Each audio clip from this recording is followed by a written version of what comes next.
Hello ladies and gentlemen, ja som Android, vítajte pri ďalšom vlogu. Takže tí pozornejší už možno vedia, že dnešný vlog bude o téme mladá generácia. Ja mám síce iba 19, ale chcel by som v tomto videu pokryť tú generáciu, čo má teraz 16 a mínus. Takže toto video som pracovne nazval Ako sa dá skurviť generácia za 3 roky. Na začiatok by som začal, čo tú generáciu kazí. Je to elektronika, áno. Veľa ľudí už teraz má smartfóny, tablety, počítače a proste žijeme na internete. Ja sa, akože nesťažujem sa, aj mne to vyhovuje, ale tie malé deti napríklad nedávno som videl preboha stojan na tablet pre deti. Do piči, to decko ešte ani nevie ty kokso povedať prvé slovo a už tam hraje na tablete ty kokso Angry Birds. Čo z toho môže vyrásť? No povedzte mi. Ďalej by som dodal, že menej ľudia chodia von. Ja keď som bol malý, chodil som skoro každý deň von hrávať buď futbal, alebo proste hrať sa s kamarátmi. Dneska keď uvidíte dieťa, ide pravdepodobne do krčmy, alebo s krčmy. Taká je dnešná generácia. Malé deti často nadávajú v 12 rokoch alebo v 10, ty kokso. Ja keď som bol 10-ročný a videl som ty kokso nejakého 15-ročného, doma som sa ho bál, že či mi niečo nespraví. A v tejto dobe dojde decko, čo na mňa kúkaš ty kokot? Co to je? Kedy sa stalo? To ten Černobyl alebo čo?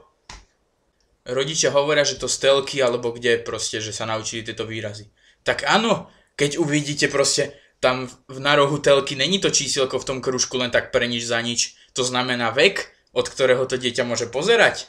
To není len tak, že na okrasu tam a vy tam ty kokso, rodičia sú celý deň v robote, akože chápem, že nemajú čas sa o to decko starať, ale keď už proste tak nedám kúkať telku alebo hrať sa na tablete do prdele. To čo je? Čo z toho má výraz, ty kokso? To bude, pomaly už začínajú ty kokso aj oni. Smetiar bude takto kúkať na tablete, že kde má ty kokso ďalšiu zastávku, kde má vyhodiť oni. Smetiak. Čo to je? Akože chápem, že elektronika teraz akože pomáha ľuďom, ale nepotrebuje to ty kokso 3-ročné decko, čo ešte ani nevie, čo znamená tablet. Ani ty kokso počítač ty kokso. Pre 3-ročné decko počítač pre Boha.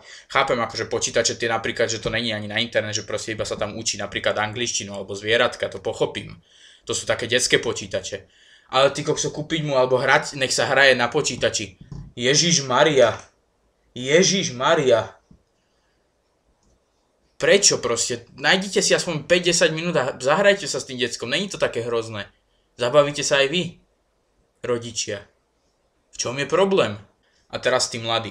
14-ročné baby, tí kokso sa obliekajú, tí kokso v iný sukňa, tričko vystrihaš po pupok, namachlené, tí kokso zmachlené, že keď si dá make-up, tak má o 3 kg viac.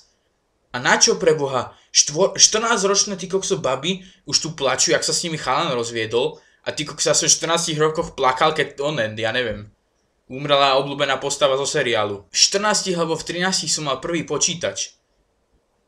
A tieto decka už proste v 13 alebo 14 už sú závislé na internete. Akože chápem, že teraz technika napredovala, že vlastne už skoro v každej domácnosti je počítač. Ale tak nenechám tamto decko sedieť celý deň. Zbytočne sa pokazí. Tam sa naučíte nadávky. A ešte školstvo. Odkedy sa zmenilo, že za zlé známky môže učiteľ? To proste, keď som mal zlé známky, rodičia nadávali mne, aj teraz mi nadávajú. Ja neviem, čo teraz tí kokso 8-roční osmáci napríklad, tí kokso dostane zlé známky a rodičia sa idú sťažovať na učiteľku.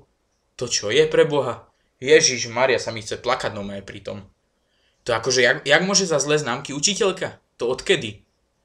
A ešte povedia, že ja neviem, že ona je na ňo zasadnutá pre Boha. Kriste, pane, to fakt ten Černobyl asi až teraz začal pôsobiť, alebo ja neviem, lebo takto drbnutí ľudia, to ja nechápem. Bože, keď pominiem to, že dnešné deti, mladá generácia, nadáva, pomaly už aj chalani majú výstrih po pupok, pre Boha, to čo je? Akože všetci ti máme vidieť, ty kokso, ten kurací hrudník a tie ty kokso, piči chlopky, čo máš na hrudi? Sa spamätaj, nikto není zvedavý na tvoju ty kokso kuraciu hruď. Ach bože. Takže, ak to sledujú nejakí rodičia, čo majú malé deti, Zahrajte sa s tými chvíľu, hlavne im nedávajte tablet, lebo to dieťa osprostie. Dajte mu tablet aspoň, nech si tam kreslí alebo také niečo. Ale ne, aby tam hral tých pavúkov, či čo mu to tam beha, aby to klikal na to. Jak mu to pomôže pre Boha, jak mu to rozvinie onu kreativitu. To nech si tam kreslí, alebo nejak skladá slova, alebo a ne Angry Birds, alebo ja neviem, Flappy Bird. Jak to pomôže pre Boha v inteligencii, alebo v rozvíjaní kreativity. Alebo sa s ním zahrajte. Ja viem, chápem, niektorí nemajú čas, ale proste to je 5-10 minút stačí s tým dieťaťom sa zahrať. A bude to baviť aj vás. Tak ja nechápem. No, myslím, že už som sa rozčuloval dosť. Ja sa s vami lúčim. Ahoj.